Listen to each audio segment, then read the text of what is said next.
हमें यहाँ y बराबर 5 की घात x को आलेखित करना है। हम इसे सबसे मौलिक तरीके से करेंगे, यानी यहाँ x में कुछ मान रखेंगे और देखेंगे कि हमें y का मान क्या मिलता है और फिर उन निर्देशांकों या कोऑर्डिनेट्स को आलेखित करेंगे।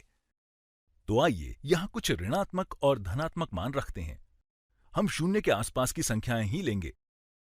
तो यहाँ हम x का मान लिखेंगे और यहाँ y का मान लिखेंगे।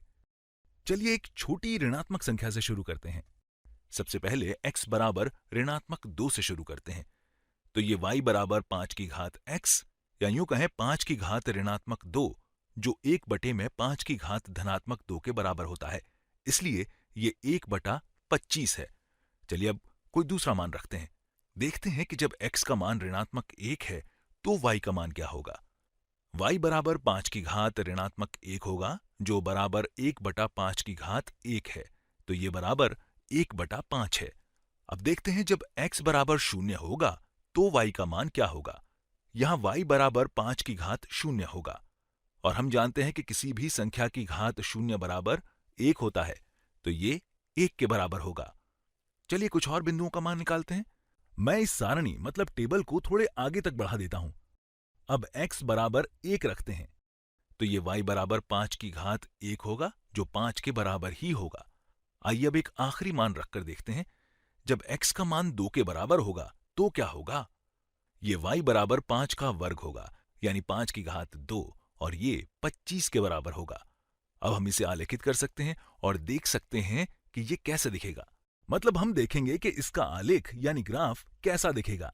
हमारे x का मान कम से कम ऋणात्मक 2 तक जाता है और ज्यादा से ज्यादा धनात्मक 2 तक जाता है, और हमारे y का मान 1/25 से 25 तक जाता है।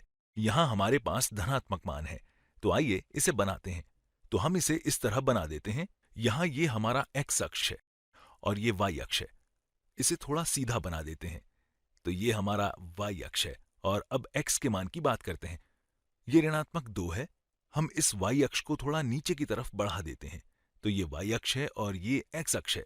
यहां ये ऋणात्मक 2 है, ये ऋणात्मक 1 है, ये 0 है, ये 1 है और ये धनात्मक 2 है। और आइए अब बिंदुओं को आलेखित करते हैं। तो x बराबर ऋणात्मक 2 है और y बराबर 1/25 है। चलिए पहले हम y अक्ष पर स्केल बना देते हैं। हमें यहाँ 25 तक जाना है। तो मान लेते हैं ये 5 है। हमें यहाँ इसे थोड़ा छोटा बनाना होगा। तो यहाँ 5, 10, 15, 20 और ये 25 ठीक यहाँ होगा जहाँ हमने y लिखा है। अब इन्हें आलेखित करते हैं। यहाँ ऋणात्मक 2 है, ये 1/25 है।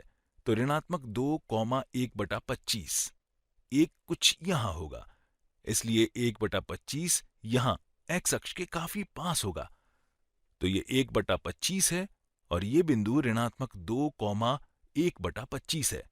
ध्यान रहे ये x अक्ष पर नहीं होगा क्योंकि 1/25 शून्य से बड़ा है, इसलिए ये x अक्ष से बहुत बहुत पास होगा। अब इस नारंगी रंग वाले बिंदु को आलेखित करते हैं जो ऋणात्मक 1, 1/5 है। ये 1/5 भी इस स्केल पर बहुत पास है। ये कुछ यहाँ होगा। तो यहाँ पर ये ऋणात्मक 1, 1/5 है। और अब नीले रंग वाले बिंदु मतलब 0,1 को आलेखित करते हैं। 0,1 ठीक यहाँ होगा और उसके बाद हमारे पास 1,5 है। 1,5 हमें यहाँ मिलता है और अब आखिर में हमारे पास 2,25 है। जब x बराबर 2 है तो y बराबर 25 है।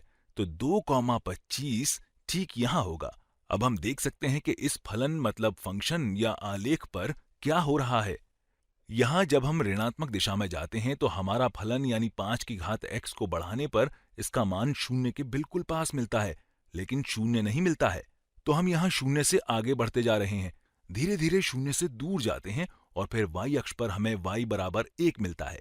यहाँ हमारा फलन x बराबर 0 और y बराबर 1 पर है। और जब ये इस बिंदु से आगे जाता है तो हम देख सकते हैं कि ये अधिक तेजी से बढ़ता है। हम कभी कभी इसे चर घातांकी की तरह बढ़ना कहते हैं और यहाँ बिल्कुल ऐसा ही हो रहा है। जब हम इस वक्र मतलब कर्व को आगे बनाते हैं तो हम देखते हैं कि ये कुछ इस तरह जाता है जो हॉकी के डंडे की तरह लगता है। ये बहुत तेजी से इस प्रकार ऊपर की ओर बढ़ता जाता है। तो ये बाईं तरफ चलता जाता है और 0 के बहुत बहुत पास जाता है, लेकिन 0 नहीं होता। इसलिए अगर 5 की घात ऋणात्मक 1 करोड़ भी है तो भी ये शून्य तक नहीं जाएगा, ये शून्य के काफी पास तक ही जाएगा। और अगर हम 5 की घात धनात्मक 1 करोड़ लेते हैं तो हमें इससे बहुत ही बड़ी संख्या मिलेगी, क्योंकि ये बहुत ऊपर की ओर बढ़ता जाएगा। यहां हम पूरा वक्र बना देते हैं जिससे ये पूरी तरह दिखाई दे। ध्यान दें, यहां ये शून्य पर नहीं है, क्योंकि हो सकता है आपको देखने में ये शून्य पर लगे। यहां ये शून्य से थोड़ा ऊपर है और ये बढ़ते जाता है, और जब ये धनात्मक x में जाता है तो ये काफी ऊपर की ओर बढ़ते जाता है।